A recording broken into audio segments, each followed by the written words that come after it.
pa po sa presidente, mas mataas pa po sa judge. So tayo po ay kunting katahimikan. Damin po natin ang presensya ng Panginoon. So let us pray. O dakilang Diyos, makapangyarihan sa lahat, salamat po sa araw na to.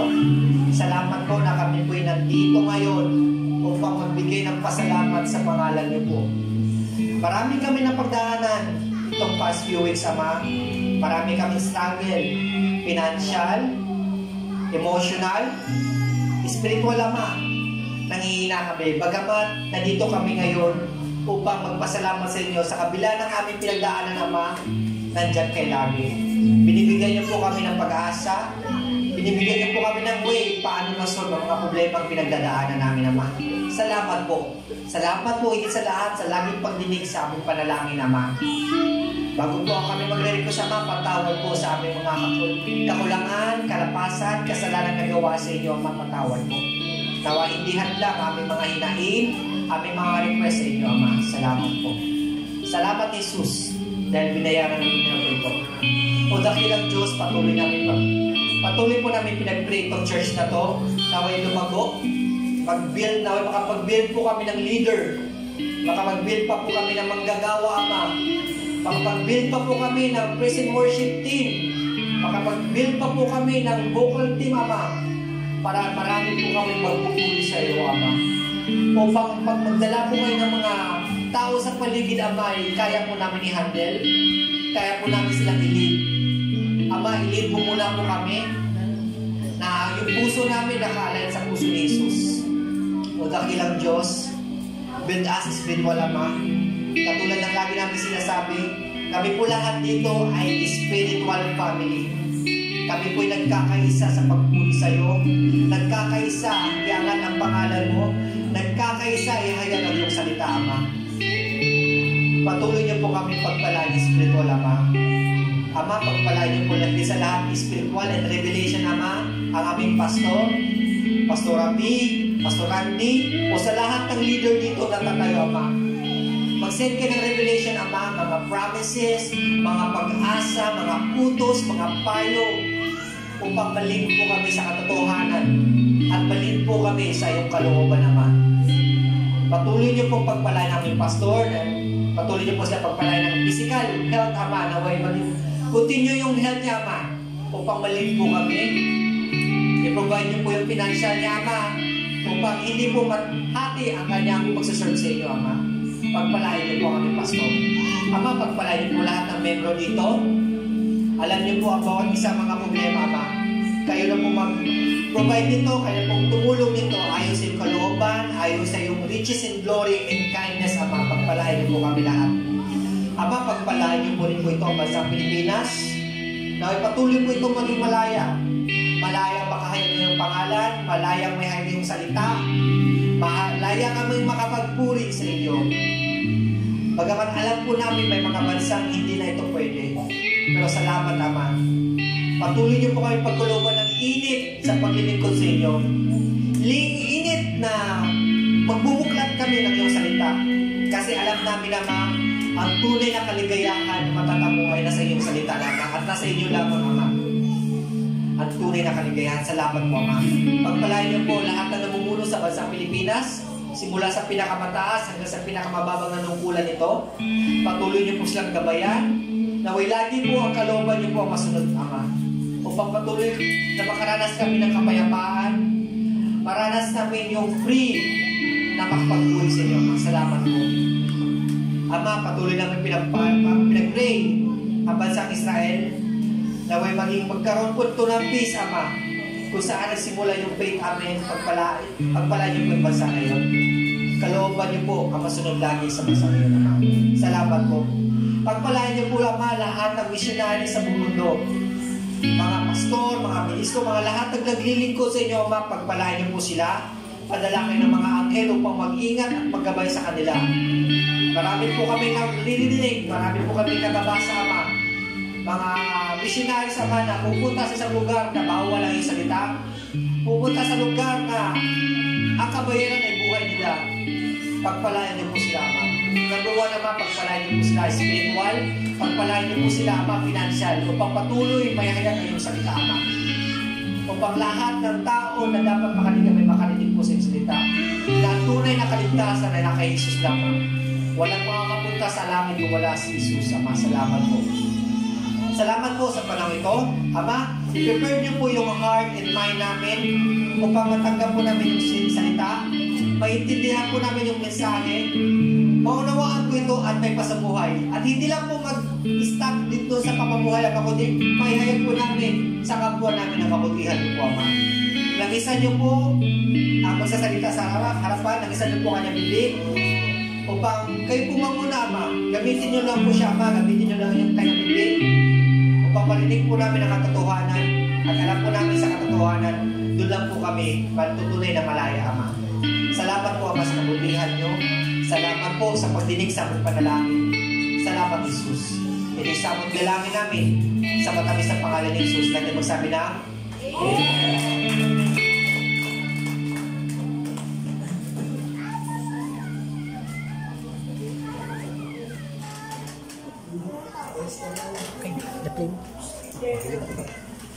Praise God. Mapagpalang tanghali po sa ating lahat.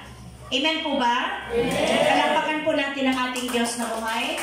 Kumusta na po ang mga anak ng Diyos? Nagtagumpay po ba buong week? Amen. Yes, nagtagumpay po tayo at napakapalad po natin na nandito tayo muli para minsan pa atin pong palakasin ang atin pong spiritual na buhay. Napakahalaga po nito dahil yung lahat ng pagsisikap natin mula Monday hanggang Saturday ay pangmundo lang yun. Dito lang. Maiiwan, matutupok, mawawala, di po ba? Pero yung mga bagay na may kinalaman po sa ating spiritual, yung relasyon natin sa Lord, yun lang po talaga ang madadala natin sa pagharap natin sa ating Panginoon. Di natin alam kung anong mauuna, yung pagkuha sa atin ng Lord, yung tuldok ng buhay natin, o ang pagbabalik ng ating Panginoon. Lahat ng yon may katotohanan na mangyayari. Hindi lang natin alam kung kailan. May nakakaalam ba dito kung hanggang kailan lang kayo? Wala po. Kahit ngayon, doktor, nagkakamali, di ba? May mga taning na yung buhay, pero nangyayari, lumalagpas, or hindi umaabot. Wala po talagang sumasakto, dahil ang Diyos lang po talaga yung nakakaalam.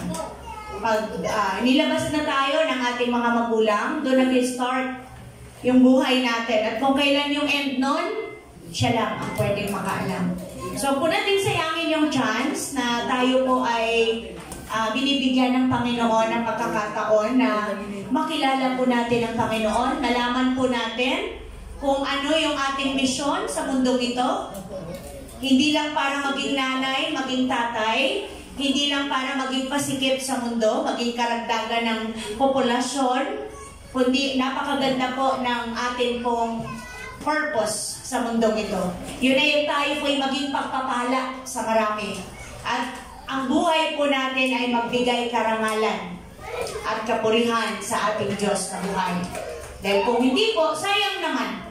Kung ikaw po'y mabuhay ng 50 years, 60, 70, yung iba mapalad, inaabot ng 90. Ano po? Iba pa nga, 100, pero ano na po nun, parang iilan-ilan na lang sa ating henerasyon ngayon. Ang pinaka mapalad na po yung umaabot ng 80 plus hanggang 90. Pero sayang naman po, kung umabot tayo ng gano'n na wala tayong tunay na relasyon sa Diyos. Na hindi natin alam, nangangapa ka kung saan ka pupunta. Yun po yung dahilan kung bakit may church. Yun yung dahilan kung bakit may Bible study.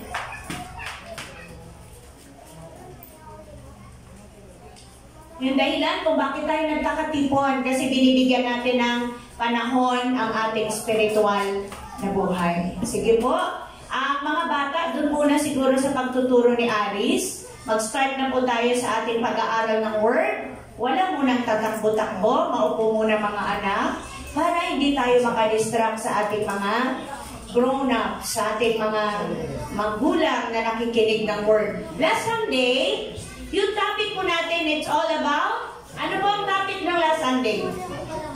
Hello! Bagong taon!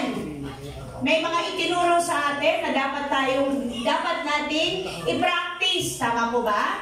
Itong New Year, itong 2025. Ano-ano po yan? Sino nakaalala? Ilan ba yun? Ako, walang nakaalala. Ha? Ano po? Oo, lumago tayo sa ating pananampalataya. Kalakip doon ay, ano po yun? Sabi ko na nga ba, i-practice po ninyo yung inyong natututunan. Ha? Oo, yun. May kinalaman sa ating pinansyal. Ano pa? May kinalaman, oo, sa ating mga skilled. Nagde-develop po tayo, ano po? Hindi tayo nananatili kung anong meron tayo ngayon. Tayo po ay progress. Ayan. Nag-i-improve. Ayan. Siguro panahon na, no? Na talagang humingi tayo sa Lord na yung mga bata may place. Na parang house din, na nandun sila. Napipirmi sila doon at meron lang talagang magturo sa kanila. Para hindi sila patakbo-takbo. Malapit na po yan. Okay, so ngayon naman po ay papaalalahanan na tuturuan tayo ng Lord ng salita na akmang-akma sa araw-araw nating pamumuhay. Tayo po tayo, nandyan po yan sa improvement pala yung nakaraan, ano? Nandyan po. Fixing our eyes on Jesus. Sige po, sa aklat ng Hebrews. Saan po yan? Aklat ng Hebreo, chapter 12, verse 1 to 3. Sige po, church, pakibasa po. Kaya napasagiran tayo ng mga maraming saksi, tanggapin natin ang mga malapit at kasalanang lumapit sa atin. Buong tiyaga tayo tumambos at buhay na sa ating harapan. Itoon natin ang ating paningin kay Jesus. Sa kanya nakasalalay ang ating pananampalataya mula simula hanggang katapusan.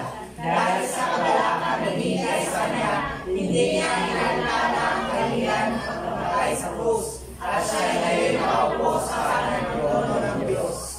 Amen. Pinapala na po ng Diyos ang pagkabasa ng kanyang salita. Let us pray po. Yuko po tayo sa presensya ng Panginoon. Hingin po natin ang kanyang patnubay at gabay. Aming Ama na nasa langit, sa makapangyarihang pangalan po ng iyong anak na si Jesus.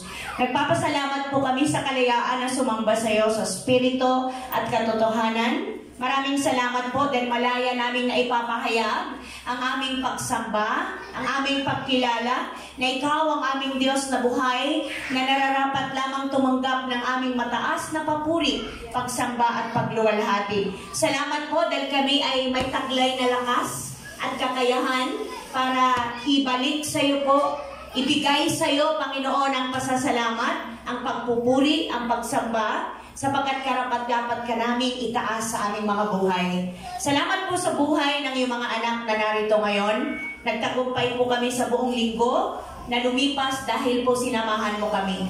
Kami dumudulog sa inyo patuloy. Kinikilala namin na kung wala po ang pangunguna ng Holy Spirit, wala po kaming mauunawaan, wala kaming maiintindihan, lalo't higit hindi namin kayang isagawa, isakabuhay ang ituturo mo sa amin. Kaya po hinihingi namin, Lord, patnubayan niyo po kami at gamayan ng banal na Espiritu. Tulungan mo kaming intindihin, unawain po namin ang inyong mensahe. Maraming pong salamat sa katotohanan, kilala mo kami ng higit kanino paman. Alam mo, Panginoon, ang aming mga daing, ang aming mga pangangailangan, higit sa lahat, ang pangangailangan ng aming kaluluwa. I pray, Lord, na makadama po kami ng kapunuan sa lahat ng kakulangan ng aming buhay sa pamamagitan ng inyong banal na salita. Magkaroon kami ng kapanatagan, kapayapaan, kagalakan, at higit sa lahat, lumalim po nawa kami at tumatag sa aming pong relasyon sa inyo. Salamat po. Thank you, Holy Spirit. Salamat, Panginoong Jesus, sa iyong presensya na sapat upang anumang meron na kalooban mo sa amin ay maganap at maghari ngayon sa aming kalagitnaan.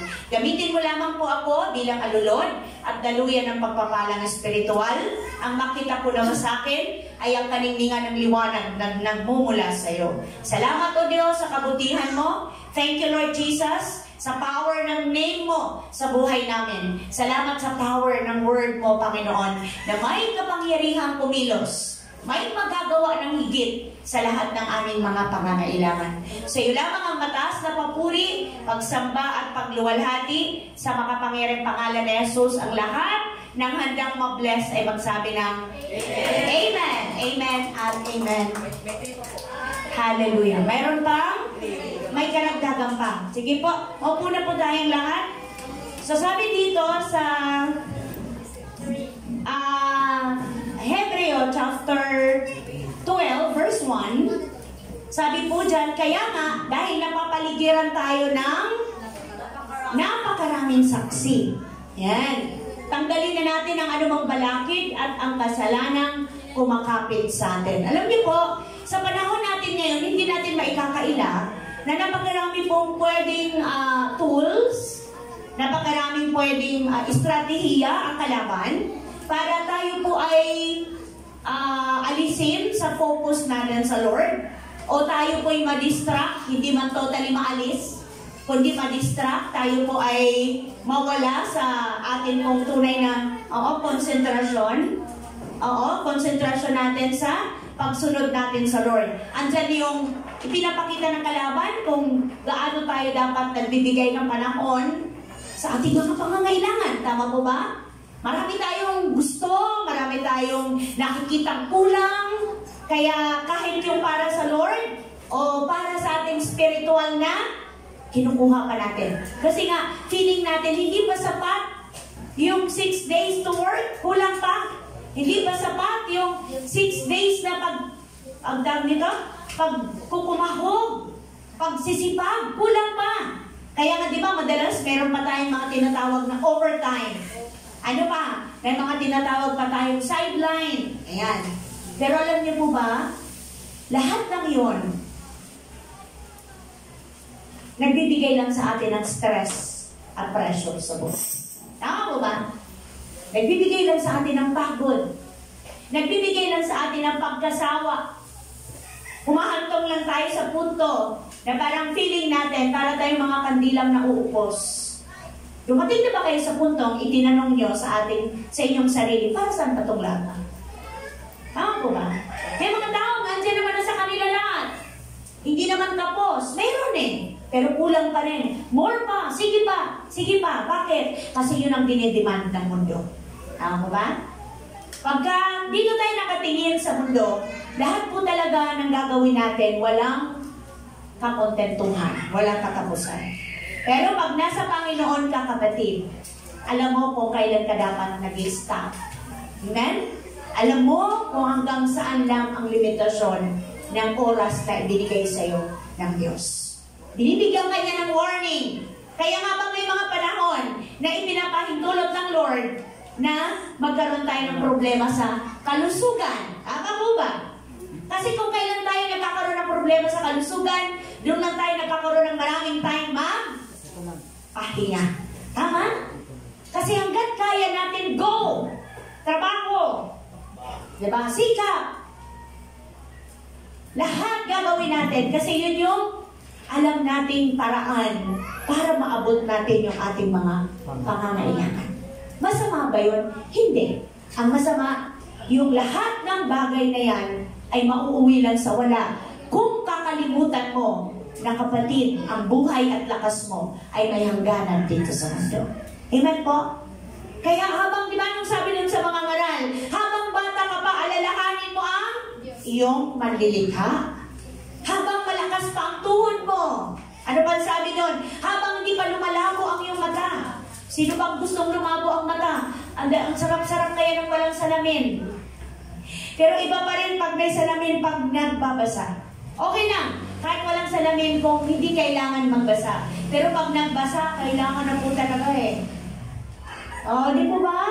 Pero mayroon talagang kahit hindi ka nagbabasa, kailangan mo nang gamitin yan. Kasi may mga pagkakataon na parang ang tingin mo sa tao, doble-doble yun, sabi Sister Chona. Doble-doble, nagbablur na, o di kaya parang pagtatapa ka, parang, ano ba yun? Ba't parang ang taas? Di naman pala. Yun talagang matindi na yung problema ng mata nun. Tama po ba, Sister Chona? Mataas na ang grado nun. Meron nga ang grado 400 eh. 500, 700. So yung sa akin naman po, 1.75. Thank you, Lord. So kahit wala akong salamin, pero double vista na rin po talaga siya para hindi ako tanggal ng tanggal. Kasi pwedeng magbasa, gaganon lang, Pero pag titingin ka, hindi masakit. Kasi pag reading glasses lang, hindi mo pwedeng i-permanent na ganyan. Tama ba, Brother Aaron? Kasi masakit itingin sa malayo. Pero dahil double vista na ang tawag doon, pwede na. So ang meaning, ang ibig ko lang sabihin, kapatid, habang malakas ka, habang bata ka pa, habang wala pang problema ang kalusugan mo, panahon na para maglingkod ka sa Diyos. Ibigay mo, magbigay ka ng panahon para sa relasyon mo sa Panginoon. Dahil habang bata ka pa, yan yung mga batang yan. Yan ang masamiyong handog sa Lord. Akala lang natin wala lang na, baliwala lang sa Panginoon or sa atin, nakukulitan tayo, naiingayan tayo. Pero yung ministry pala natin na sila ay akayin, sila ay pagtiyagaan, sila ay turuan, sila ay unawain. Diba? Sarili nga natin, anak, ang hirap, tama? Sila pa kaya? Diba? Eh, yung kakayahan ng teacher, yung kakayahan ng mga usher, kung paano sila akayin, paano sila pagtiyagaan, paupuin, turuan, di ba? Alam niyo po, yan ay paglilingkod sa Diyos. Kaya huwag mo natin maliitin yung sarili natin na tayo ay taga-akay lang ng mga bata, tayo ay taga-saway lang ng mga bata. Napakalaki pong ministry niyan. Kasi isipin niyo, ako nga lang, ilan ang mga baby namin. Ikaw na nanay, di ba? Maging totoo tayo sa ating sarili. Mismo ang ating mga anak, nauubusan tayo ng pasensya. Di ba? Nauubusan tayo ng energy. Kung paano sila ituwin, ikorek. Lalo na ang generation ngayon, na parang lahat na yata ng lakas mo ay binuhos mo na. May kasama ng pamalo, may kasama ng ano, pero pagkatapos nun, pag nawala na siguro yung sakit, balik na naman, mas matinding energy pa. Kasi yan po yun yung panahon ngayon. Kaya nga napakahalaga po yung word ng Panginoon. Kasi kung wala ka noon, ikaw mismo, nako, di ba? Anong bansa yung pagka nananakit ka ng bata, dire-report ka kaagad? US. Ha? Oo. Dito sa atin wala naman, ano?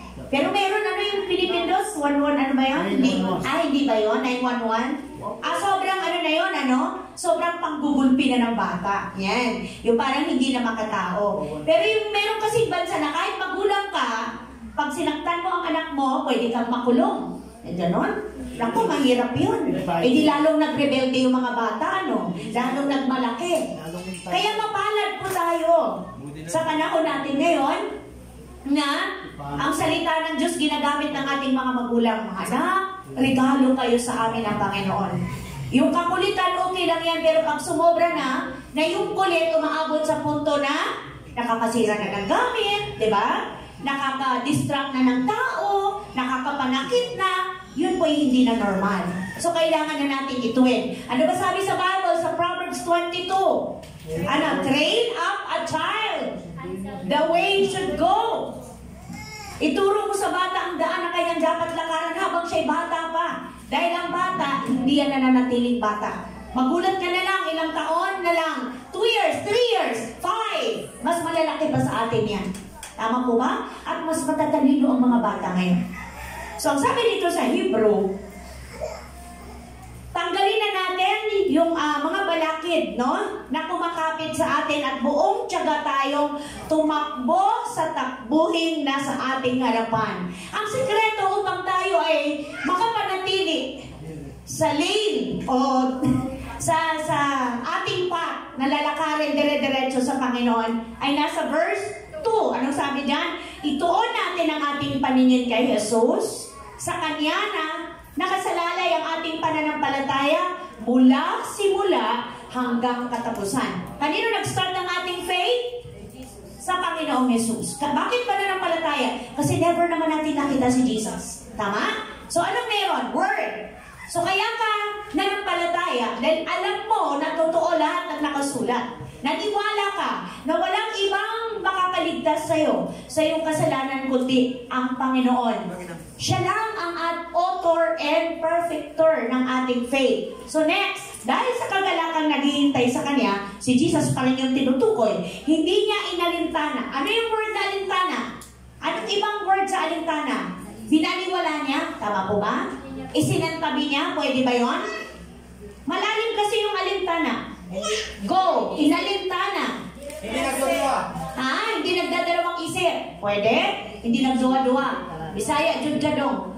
Ang kahihiyan ng pagkamatay sa krus. At siya ngayon nakaupo sa kanan ng trono ng Diyos. So binigyang diin dyan na hindi nagdalawang isip ang ating Panginoon na gawin yung mga bagay na hindi naman dapat niyang pagdaanan. Yung hirap, yung sakit, di ba, na umantong sa kamatayan. Bakit nangyari yun, kapatid? Dahil sa akin at sa iyo. Ginawa niya yun upang lahat ng ating kasalanan ay mabayaran na. Dahil alam niyo po, kung hindi nangyari yun, lahat tayo po ay swak. Diretso tayo sa hell. Dalawa lang po ang pwedeng puntahan ng tao, sa heaven or hell. Wala na pong iba. Pag may nagturo pa pong pangatlong pupuntahan, wala na po sa Bible yun. Ang hell ay hindi para sa tao. Para kanino yung hell? Sa Diablo. Pero bakit may mapupunta doon? Dahil choice na yun. Choice ng tao. May madadaya siya. Meron pa rin siyang makukuha. So tayong nakakaalam ng katotohanan, mag-stand ka sa truth. Mag-stand ka sa katotohanan. Ang Panginoon ay namatay sa krus para sa iyo. At anong sabi dito? Isip-isipin ninyo. Go church! Kung gaano, go!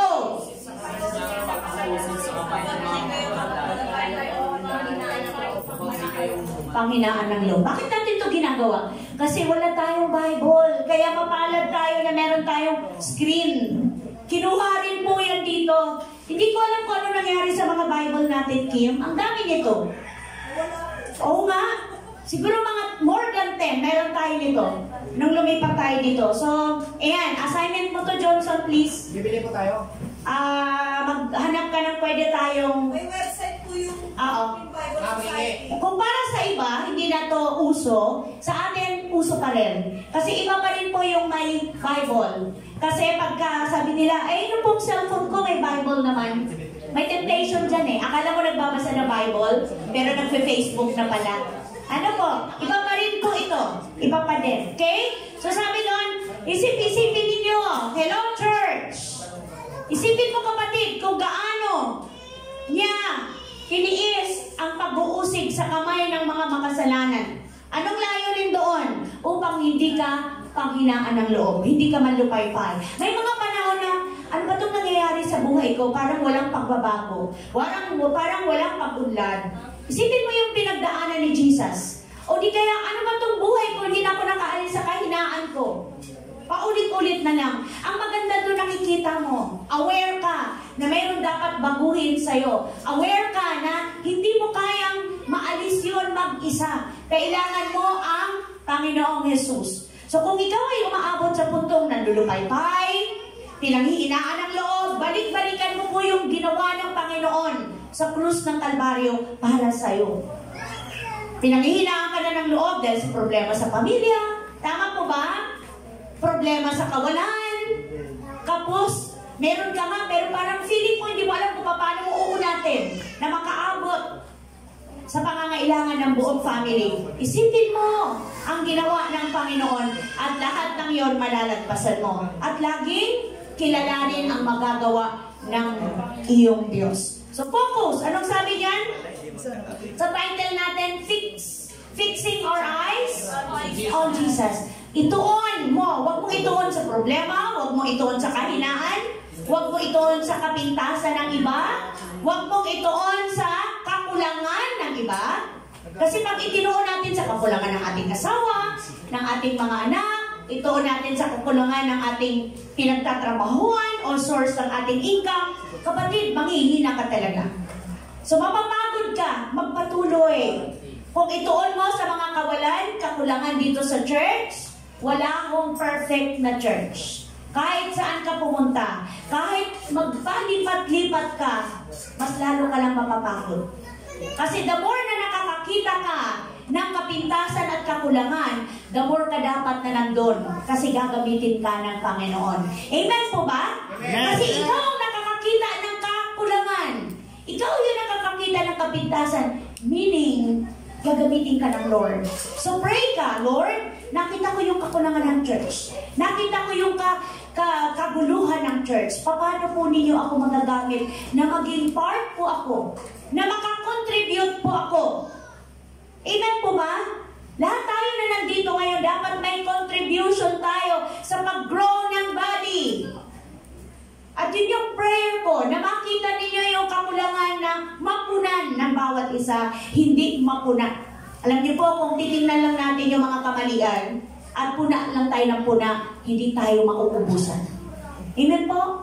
Lagi ka talagang may mapupuna, lagi kang may makikitang mali, lagi kang may makikitang kulang. Pero salamat, dahil ang ating Diyos na buhay, ang tunay na nagtutuwid sa atin. Pinapakita niya na wala ni isa man sa atin ang perpekto. Lahat tayo nangangailangan ng pagbabago. Kaya nga nandito tayo. Amen po? Dahil naniniwala tayo may magagawa ang word, ang salita ng Diyos. At nakita niyo po yung, naalala po natin yung tagpo nila, Peter ba yun or Pablo? Yung sa Matthew, yung naglalakad sila sa ibabaw ng tubig, ang umpisa, nakafocus, Peter, Pablo? Peter. Nung umpisa, kung ano yung ginagawa ni Jesus, kayang gawin ni Peter. Kasi nakafocus siya sa Panginoong Jesus. Pero nung nag-start siya mag-doubt, ano nangyari sa kanya? Lumubog siya. Tama po ba? Tingnan niyo natin, Matthew 14:22. Agad pinasakay ni Jesus sa bangka ang mga alagad at pinauna sa kabilang ibayo. Samantala, pinauwi naman niya ang mga tao. Matapos niyang paalisin ang mga ito, mag-isa siyang umakyat sa bundok upang manalangin. Nag-iisa siyang inabutan doon ng gabi. Next. Samantala, ang bangka ay nasa laot na. Sino yung nasa bangka? Yung mga disciple. Wala doon si Jesus. Ngunit sinalpok ito ng mga alon dahil pasalungat ito sa hangin. Nang madaling araw na, sumunod sa kanila si Jesus na naglalakad sa ibabaw ng tubig dagat yan. So, sa dagat kinilabutan sa takot ang mga alagad nang makita nilang may lumalakad sa ibabaw ng tubig. Anong sabi nila? Multo. Sigaw nila. Next verse. Ngunit nagsalita agad si Jesus at sinabi sa kanila, huwag kayong matakot. Ako ito. Sinabi ni Pedro, Panginoon, sige nga kung talagang ikaw. Di ba sabi niya, ikaw nga yan, papuntahin mo nga ako dyan sa kinaroroonan mo sa ibabaw ng tubig. Ano sabi ng Lord? Halika. Halika. Sumunod siya. Mula sa bangka, lumakad si Peter. Ini-imagine ko nga to habang binabasa ko. Siguro kahit gaano kalalaki yung alon, kaya niya. Hanggang makalapit siya kay Jesus. Pero ang the next, ngunit, nang mapansin niya na malakas ang hangin, ano nangyari? Siya'y natakot at nagsimulang lumubog. Pero ang maganda, alam niya kung sinong tatawagin niya. Amen po ba? Amen. Ano sabi niya? Panginoon, sagipin ninyo ako. Sigaw niya. Tayo, may mga times na hindi man yan literal na pinagdadaanan natin. Pero dumadating tayo sa buhay, sa punto ng buhay natin na yung parang feeling natin lumulubog na tayo. Lumulubog ka na sa sama ng loob. Amen po ba? Amen. Lumulubog ka na sa galit, pagpipigil. Amen. Lumulubog ka na sa sakit, sa hirap. Pero imbis, lumulubog ka na sa utang, sabi ni Brother Johnson. Pero imbis na ang tawagin mo, si Jesus, kung kani-kanino ka tumatawag. Tama po ba? Oo, pare, naikwento na pala yung buhay mo sa buong barangay. Imbis na kayo lang yung nakakaalam, dalawa, buong barangay, na kayo nagugulat ka, habang dumadaan ka, pinag-uusapan ako doon Bakit nalaman nila yung problema ko? Diba? Ang sabi dito ni Peter, Panginoon, sagipin ninyo ako. Yun yung tamang desisyon na ginawa ni Peter. So tayo, pag umabot tayo sa puntong feeling natin na lulubog na tayo, sa Lord ka muna lumapit. Lord, tulungan mo ako. Sa tingin nyo, tatanggihan kayo ng Lord? Hindi. Pwede nyo sigurong sa isipan nyo lang. Pwede nyo sigurong maging kaisipan nyo. Paano yun pag sinabi kong, Lord, tulungan mo ako, andyan makagad sa harapan ko yung kailangan ko? Andyan agad, parang genie, no? Hindi po. Hindi po ganun ang Lord. Ang meron kang automatic na natanggap galing sa Panginoon, peace. Amen po? Kapayapaan, hindi kayang bilhin ng pera. Amen po ba? Amen. Kagalakan, assurance, katiyakan, na kahit ano pa man yung pinagdadaanan mo, Matatapos yan. Makakaya mo yan sa tulong ng Panginoon. Amen po ba? Amen. At anong sagot ni Lord? Agad siyang hinawakan ni Jesus. Nakita niyo po? Agad siyang hinawakan ni Jesus. Tapos ang sabi dito, bakit ka? Anong tanong? Narinig niyo na ba yan? Narinig niyo na ba yan sa Lord? Bakit ka anak nag-alinlangan? Many times. Bakit anak kung kani-kanino ka lumalapit? Bakit ka nagtiwala agad? Naloko ka tuloy. Yan. Di po ba? Bakit ka doon tumakbo imbis sa akin? So ang sabi ng Lord, napakaliit ng iyong pananampalataya. Sabi niya kay Peter. Pero alam mo, hindi po masamang sabihin natin, Lord, dagdagan niyo po ang aking pananampalataya. Lord, kabilang ako sa mga yan, kay Peter na mahina. Kulang sa faith. Tulungan niyo po ako. Hindi po masama yun. Sa katunayan, yun ang iniintay ng Diyos. Na sa akin at sa iyo manggaling. Lord, kulang ako sa faith. Kulang ako ng tiwala sa iyo. Mas may tiwala pa ako sa sarili ko. Mas tiwala pa ako sa kapwa ko. Mas may tiwala pa ako sa kakayahan ni naman na tao. So yun, tutulungan ka ng Panginoon. Nakita niyo po yung aral na itinuturo dyan sa atin? Focus! Pag tumingin ka sa Lord, ano bang ibig sabihin mag-focus? Ano bang sabi ng Lord? My God shall supply all my needs. According to what? According to His riches and glory by Christ Jesus. So pag walang-wala tayo, focus ka sa promise ng Lord. Lord, sabi mo, you are my God who supply all my needs. Thank you, Lord, sa lahat ng provision mo. Wala pa sa kamay ko, pero alam ko, Lord, meron kang perfect time. Amen po ba? Amen. Ano bang sabi niya pag may nararamdaman? Lord, by your stripe, I am healed. Tama po ba? So yung mga latay, so yung mga sugat, pinagaling niya na po ako. Sinungaling ba ang Lord? Pero bakit kadalasan hindi tayo naniniwala? Kulang ang faith. Bakit kadalasan hindi nakikita sa atin ang bunga nito? Dahil meron tayong sariling diskarte. May sarili tayong gusto. Mga kapatid ko sa pananampalataya, may mga ilang hakbangin tayong pag-aaralan na yon. There are 5, yata 5, na magtuturo sa atin para manatili tayong nakafocus sa ating Diyos na buhay. Number 1, ano pong sabi dyan? Go church!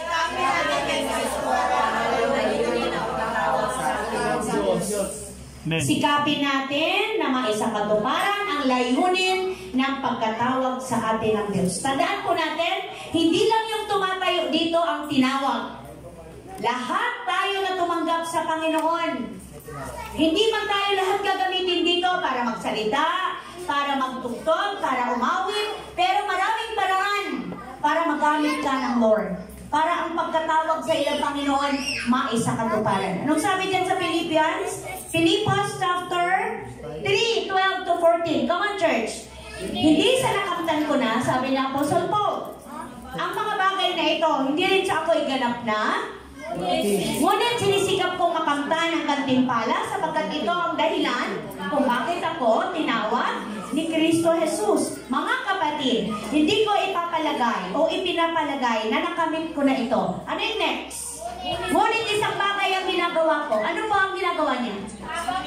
Habang nililimot ko ang nakaraan, sinisikap na marating ang layuning nais kong makamtan. 14. Nagpupunyagi ako patungo sa hangganan upang makamtan ang gantimpala ng pagkatawag sa akin ng Diyos sa pamamagitan ni Kristo Jesus ang buhay na nasa langit. So ano po yung hambang na dapat natin gawin? Liputin na yung past. Marami sa atin hindi naka-move on. Andun pa rin sa nakaraan. Nakaraan na yun, tama na. Amen po ba? Amen. Magpatuloy ka kasi may magandang purpose ang buhay mo. Hindi lang ka dapat nabubuhay sa nakaraan. Kung ano yung nandito ngayon, yun ang ipagpasalamat sa Lord. At ang sabi dyan, sikapin nating marating yung buhay na inilaan sa atin ng Lord doon sa langit. At meron tayong crown. Meron tayong gantimpala galing sa o manggagaling sa ating Diyos na buhay kung tayo po ay magpapatuloy lang. Magpatuloy po tayo hanggang makanta natin at makita natin ang face to face ang ating Panginoon. Kapatid, hindi mo makikita ng mukhaan ng Panginoon kung konting pagsubok, bibigay ka. Kung konting pagkukorek, aayaw ka na. Kung konting pagdidisiplina, aayaw ka na. Tuloy lang po. Ipagpatuloy lang natin ang ating takbuhin. Ano ba yung takbuhin natin? Takbuhin ng pananampalataya. Dahil mangyayari po ang kalooban ng pagkatawag sa iyo ng Lord. Next verse po, 2 Timothy.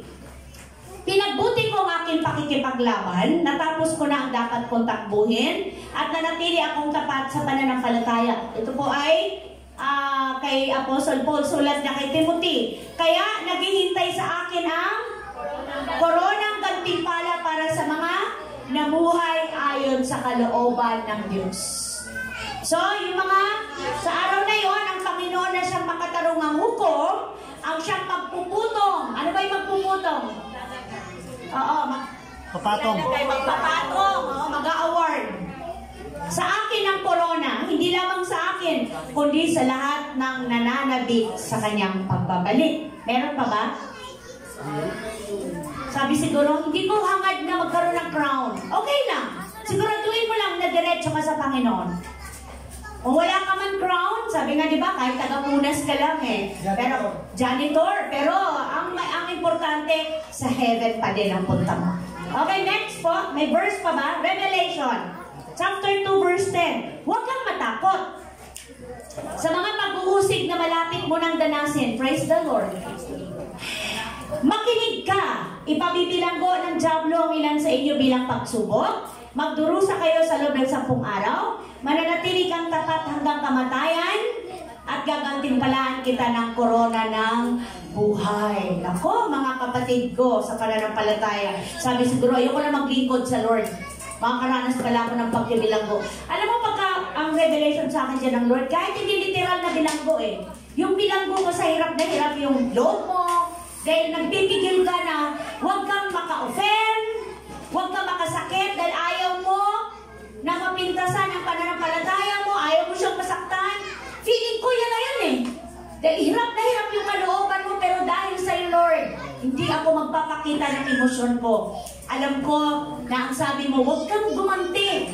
Ako ang gaganti. Tama po ba mga kapatid?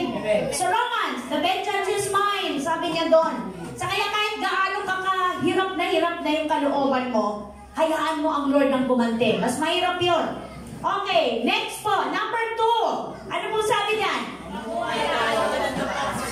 Mamuhay tayo ng tapat sa Diyos.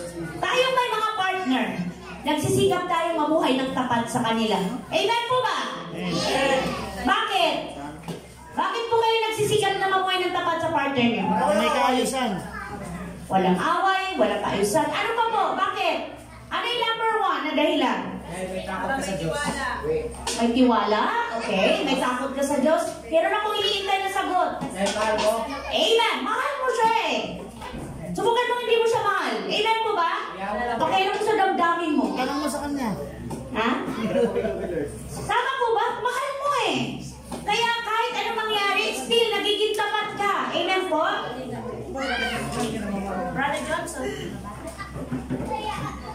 Kaya sabi dito, tinanggap na natin sa pamamagitan ng kapangyarihan ng Diyos ang lahat ng bagay na magtuturo sa atin upang tayo'y, ano po, mamuhay ng makadiyos. Wala tayong idadahilan.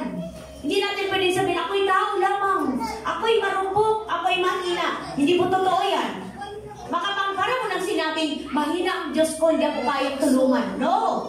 Ito po, tinanggap mo na kapatid ang lahat ng kapangyarihan mula sa Diyos upang tulungan kang mamuhay ng makadiyos. Ito'y dahil sa ating pagkilala kay Jesus, na siya rin tumawag sa atin upang bahaginan tayo ng kanyang kaluwalhatian at kadakilaan. Sa paraang ito, binigyan niya tayo ng mga dakila at napakahalagang pangako upang makaiwas kayo sa nakasisirang pagnanasang sa sanlibutan ito at upang makabahagi tayo sa kanyang likas bilang Diyos. Dito lang talaga eh. Yung mundo ang nagbibigay sa atin ng desire, ng pagnanasa para lumayo ka kapatid sa Panginoon. Pero ang sabi doon sa bandang bungad ng verse, nasa atin ang lahat yung kakayahan. Binigyan ka na niya ng power na gawin yung mga bagay ayon sa kanyang kalooban. Dahil dito, sikapin ninyong idagdag sa inyong pananampalataya ang kabutihan, sa inyong kabutihan ang kaalaman, sa inyong kaalaman ang ano po? Self-control, napakahalaga niyan. Sa inyong pagpipigil sa sarili ang katatagan, sa inyong katatagan ang pagiging makadiyos.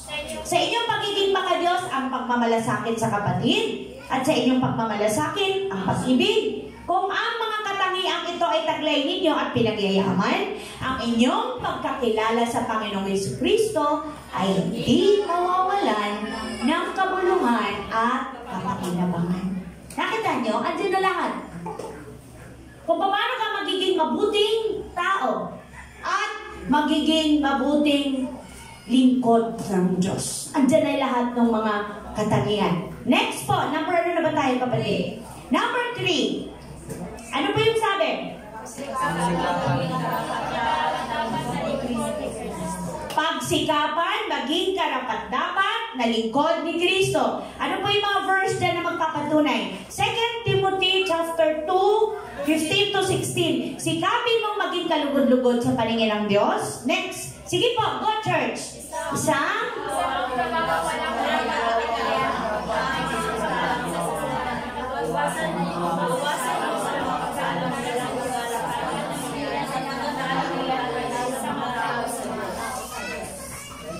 iwasan mo ang 15, ano ba yan? 2 Timothy 15:16 ba yan, kapatid? Tama po ba? Ano yung sabi dyan? Sikapin mong maging kalugod-lugod sa paningin ng Diyos, isang manggagawang walang dapat ikahiya, at tama ang paggamit sa salita ng katotohanan. Iwasan mo ang mga usapang walang paggalang sa Diyos. Nakita niyo na po? Iwasan natin yung mga pagtatalo-talo, pagdidebate. Hindi po natutuwa ang Lord sa nagdidebate. Yung pinapakita nila na marami silang alam sa Bible, di ba? Mas marunong sila sa'yo. Mas maraming alam yung kanilang isip kaysa sa'yo. Hindi po natutuwa ang Lord dyan. Ang sabi dyan sa 16, sapagkat ang mga iyan ay lalong naglalayo ng mga tao sa Diyos. Meron pa bang ibang verse, kapatid? Ano yung next? Sa Titus,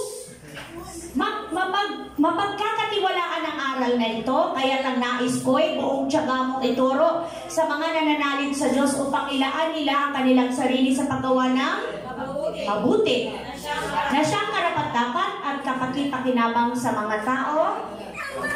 Iwasan mo ang mga walang kabuluhang pagtatalo. Yan, di ba? Di matapos-tapos na talaan ang mga ninuno at ang mga away at alitan tungkol sa kautusan. Ang mga ito ay walang pakinabang. Napapanood nyo ba? Nagmumurahan pa? Hello! May napanood. Pag may mga ganun, huwag nyo na pong panoorin. Kasi inaano nyo lang po yung heart nyo, mind nyo, para, ay okay lang. Minsan nasasabi nyo, ba't ganito? Normal pa ba yun? Hindi na normal yun. Diba? Yung mga napapanood natin na nagmumurahan na sa, tama? Tapos gumagamit pa ng verse. Gumagamit pa ng Bible verse. Hindi po tama yun. Kaya sabi yan, iwasan natin. Dahil yan ay walang pakinabang at walang halaga. So bakit mo pagtutuunan yung mga bagay na walang pakinabang at walang halaga? Next, kapatid, number 4. Upang maging focus ka sa Lord, ang sabi ay, lasan niyo, church. Maging matyaga at matiisin. Maging matyaga at hirap, ano po? Maging matyaga at matiisin. Anong sabi? Kaya nga mga kapatid, magtyaga kayo hanggang sa pagdating ng Panginoon. Anong sabi? Tingnan ninyo ang magsasaka. Buong tiyaga niyang hinihintay ang mahalagang ani ng kanyang bukirin at inaabangan ang pagdating ng tag-ulan. Dapat din kayong magtyaga. Tibayan ninyo ang inyong loob sapagkat nalalapit na ang pagdating ng Panginoon. Mga kapatid, huwag kayong magreklamo sa isa't isa upang hindi kayo hatulan ng Diyos sapagkat malapit nang dumating ang hukom. Mga kapatid, tularan ninyo ang mga propetang nagsalita sa pangalan ng Panginoon. Buong tiyaga silang nagtiis ng kahirapan. Meron pa ba? Sinasabi natin pinagpala ang mga tao nagtsatsaga at nagtitiis. Narinig na niyo ang tungkol sa pagtitiis ni Job? At ang ginawa sa kanya ng Panginoon sa bandang huli, talagang napakabuti at tunay na mahabagin ang Panginoon. Meron pa ba? Next, ang nangyari sa kanila ay nagpapatunay na totoo ang kasabihan, oy, bakit may 1 Peter 2:2? Ano yan, kapatid? 2:22 po. Ha? Yun lang yung next verse. So nakita po natin dito na kailangan ng ang pagtitiis. Ano 1 Peter ba yan, kapatid? 1 Peter, wala kasi ako 1. Okay? Meron sa ating may Bible dyan. May Bible. May Bible na ako. Okay. Ano po yung number 5? Number 4, maging matyaga at matiisin. Number 5, kapatid, number 5. Apo, 5 na. Ano yung number 5? Maging number 5 po. Asan ang number 5? Maging mapanalangin. Ayan, kumusta po ang iyong prayer life? Kumusta yung ating pananalangin sa Panginoon? May time ba para mag-pray? O Friday lang? Maging mapanalanginin. Huwag niyo pong maliitin ang nagagawa ng prayer. Napakahalaga po. Santiago chapter 5. Andyan ba? May paghihirap ba ang sinuman sa inyo? Manalangin siya.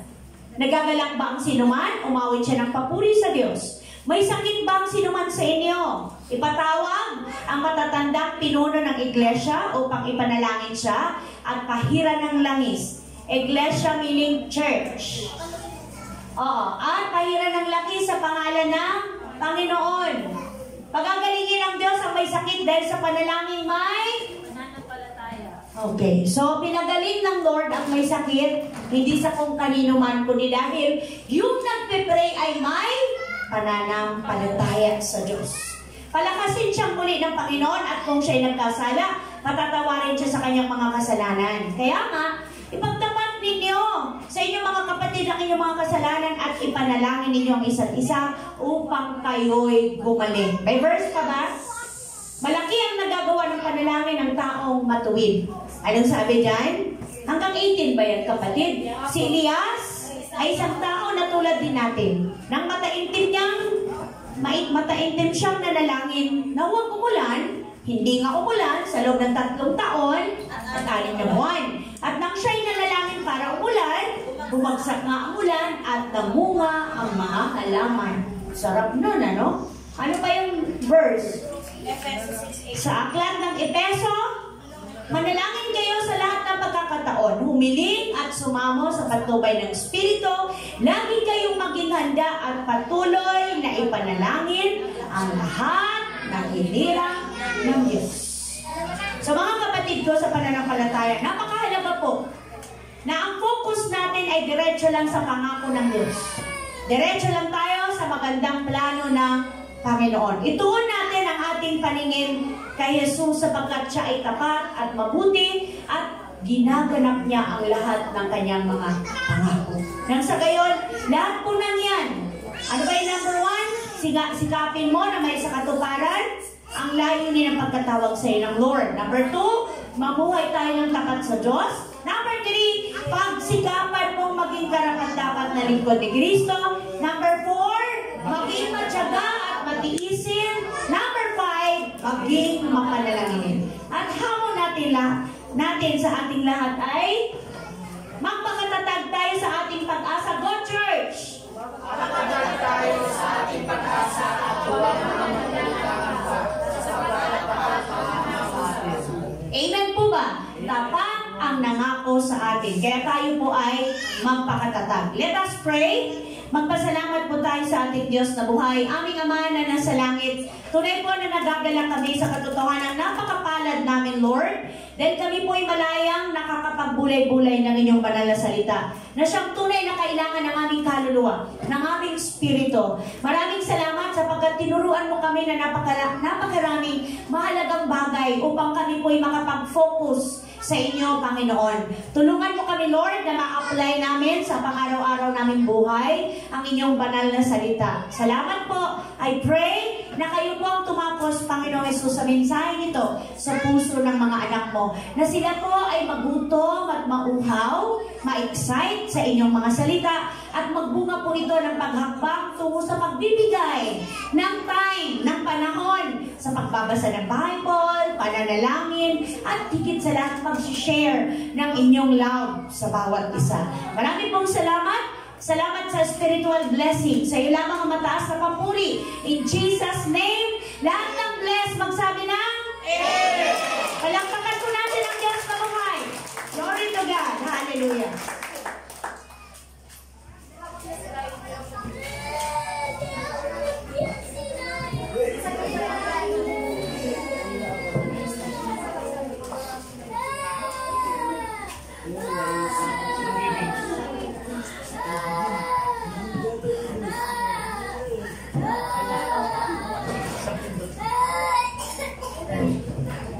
Mga kapatid, dadako naman po tayo sa pagbibigay. Makipasa po tayo sa 2 Corinto 9:7. Magbigay ang bawat isa ayon sa ipinasyal ng kanyang puso. Huwag mabigat sa loob o dahil sa kailangan, sapagkat iniibig ng Diyos ang nagbibigay ng masaya. Magbigay po tayo sa Panginoon ng may kagalakan dahil po ang Panginoon po ay natutuwa po sa mga cheerful giver. Then po, yung pagbibigay po, isa po itong way ng pagpapasalamat po sa ating Panginoon. Then, kasi po yung Panginoon po yung unang nagbigay po sa atin sa lahat po ng biyaya po na natatanggap po natin. Yun po, kaya tayo po yung magbigay.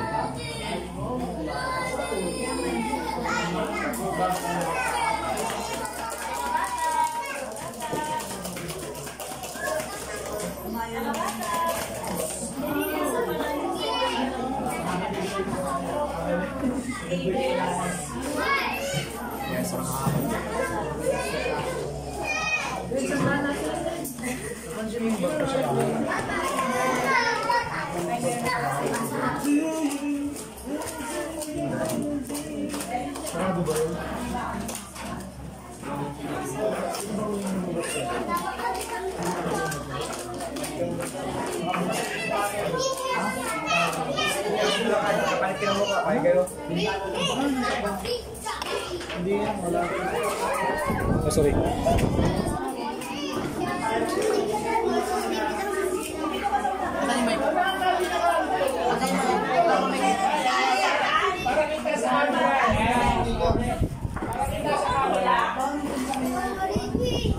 Tingin.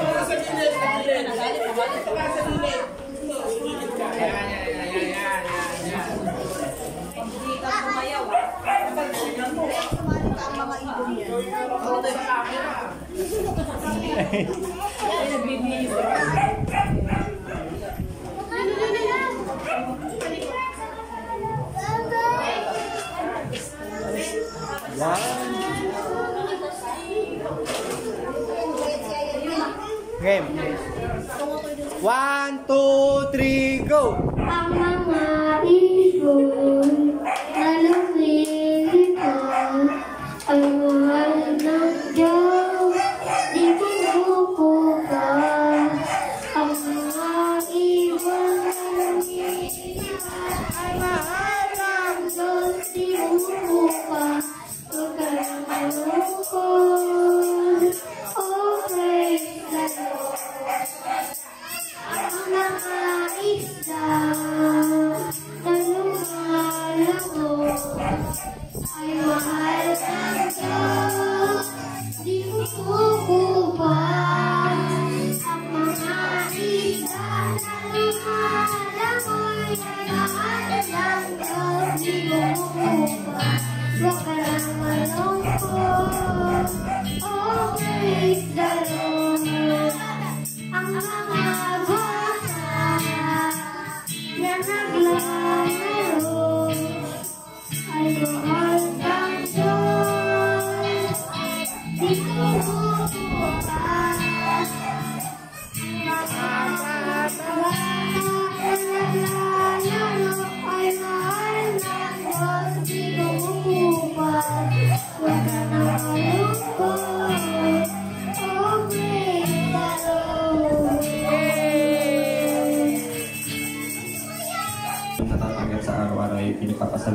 sa inyo.